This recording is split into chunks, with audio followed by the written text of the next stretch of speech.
The wrong house film की कहानी एक ऐसे सीन से शुरू होती है जिसमें एक टीनेजर लड़की को जंगल में भागते हुए दिखाया जाता है। इसके बाद एक घर दिखाया जाता है जहां एक लेडी सुजैन मैगजीन से हाउस पिक्स को कट कर रही होती है। इसके बाद इसका हस्बैंड जॉर्ज आता है, उसे लेस को कहता है। कुछ क्वेश्चन पूछने के बाद वो जाने के लिए तैयार हो जाती है। इसके बाद जॉर्ज अंदर बैठी अपनी बेटी को भी जाने का कहता है, जबकि वो पूछती है कि क्या मैं यहाँ रुक सकती हूँ। इस पर जॉर्ज कहता है कि हम जा रहे हैं आधे घंटे में। फिर वही लड़की एमी अपनी दोस्त को सुजैन के बारे में बताती है that she is so fake. अब जॉर्ज, सुजैन और एमी गाड़ी में सफर करते हैं और इनकी गाड़ी रेस्टोरेंट के सामने जाके रुकती है। ये सब अंदर चले जाते हैं कि वहाँ एमी को एक आदमी टेबल के कॉर्नर पर बैठा हुआ नजर आता है और इसकी शक्ल अचानक से हॉरिबल फेस में बदल जाती है। एमी बहुत डर जाती है लेकिन इसकी बात का यकीन नहीं किया जाता।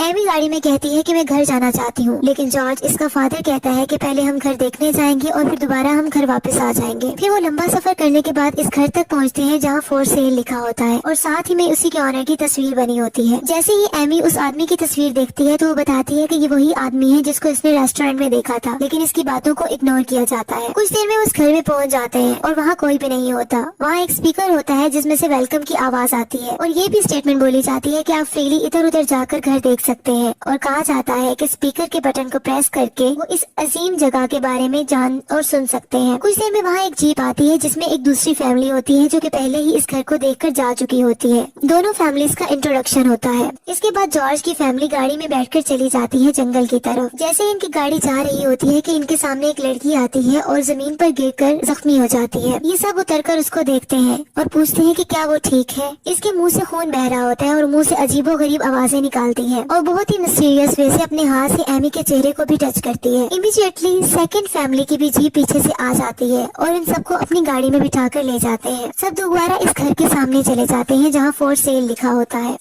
एक्चुअली अब दोनों फैमिलीज इस जगह पर ट्रैप हो चुकी होती हैं।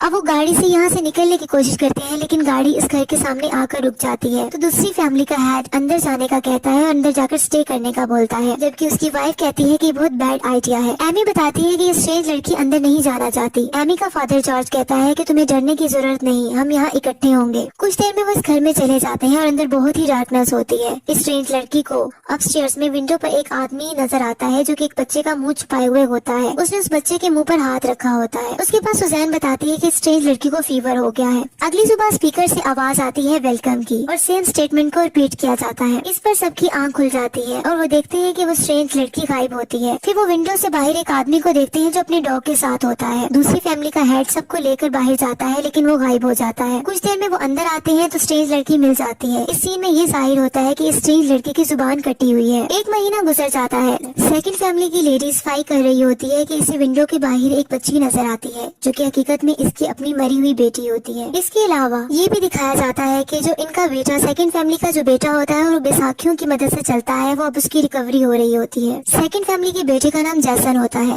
वो एमी के साथ घर से बाहर जाता है, जबकि जाने से पहले जैसन का बाप इसको रिवॉल्वर दे देता है ताकि वो अपनी प्रोटेक्शन कर सके। जैसन एमी के साथ होता है कि एमी को विंडो में से एक छोटा बच्चा नजर आता है। वो जल्दी से घर की तरफ भाग जाती है और अपने फादर को आकर बताती है कि मैंने एक बच्चे को देखा है। एमी के पेरेंट्स कुछ नोट्स और चीजें लेकर बैठे होते हैं और वहाँ एक पिक भी पड़ी होती है जहाँ उस बच्चे की तस्वीर होती है। तो एमी इसको पहचान लेती है और बताती है कि ये वही बच्चा है और सब अपस्टेयर्स की तरफ तेजी से जाते हैं लेकिन इस जगह कोई नहीं होता। जबकि डाउनस्टेयर्स में दूसरी फैमिली की लेडी एक बॉक्स ओपन करती है और इसमें से बहुत से पजल्स निकाल लेती है और इनको टेबल पर रख देती है। इसके बाद वो इन्हें सॉल्व करने का सोच रही होती है कि इसे पीछे से मम्मी की आवाज आती है। जब वो टर्न होकर देखती है तो इसकी छोटी बेटी, जिसको इसने विंडो से बाहर देखा था, वो इसके पीछे खड़ी होती है। वो औरत अपनी बेटी को गले लगा लेती है और इसकी पिन वगैरह सेट करती है। वो बच्ची कहती है कि मैं यहाँ नहीं रुक सकती और अपनी माँ के कान में विस्पर करती है। वो स्ट्रेंज लड़की सोफे पर लेटी सब देख रही होती है कि वो लेडी के पास कोई नहीं होता। वो एक्शन से किसी किसी गिले मिलने का कर रही होती है। अगले सीन में जंगल का व्यू दिखाया जाता है। इसके बाद डिनर टाइम होता है जिसमें से सुजैन कहती है कि मुझे पता है कि तुम कुछ जानती हो, लेकिन इस पर वो लेडी कहती है कि मैं कुछ नहीं जानती और मैं फाइल पर नहीं हूँ। सुजैन उससे रूडली बात करती है जिससे वो बाहर चली जाती है। जैसे ही सेकंड फैमिली की लेडी बाहर जाती है तो वहाँ उसको अपनी बेटी दोबारा नजर नजर आती है जो कि इसके कान में दोबारा विस्पर करती है। नेक्स्ट सीन में सुजैन को ख्वाब आता है जिसमें इसका हस्बैंड जॉर्ज को देखती है और वो बहुत वायलेंट होता है। इसके बाद वो सामने वाली कुर्सी पर वही आदमी रॉन को बैठा हुआ देखती है कि अचानक से सुजैन की आंख खुल जाती है और वो अपने हस्बैंड जॉर्ज से डर जाती है और कहती है कि तुम ऐसा नहीं कर सकते। डाउनस्टेयर्स से बैठी एमी पजल्स को जोड़ने की कोशिश कर रही होती है और फिर दूसरी फैमिली हेड आ जाता है और उसके पास खड़ी स्ट्रेंज लड़की से बहुत सारे क्वेश्चंस करता है। उसके बाद थोड़ा हाइपर हो जाता है।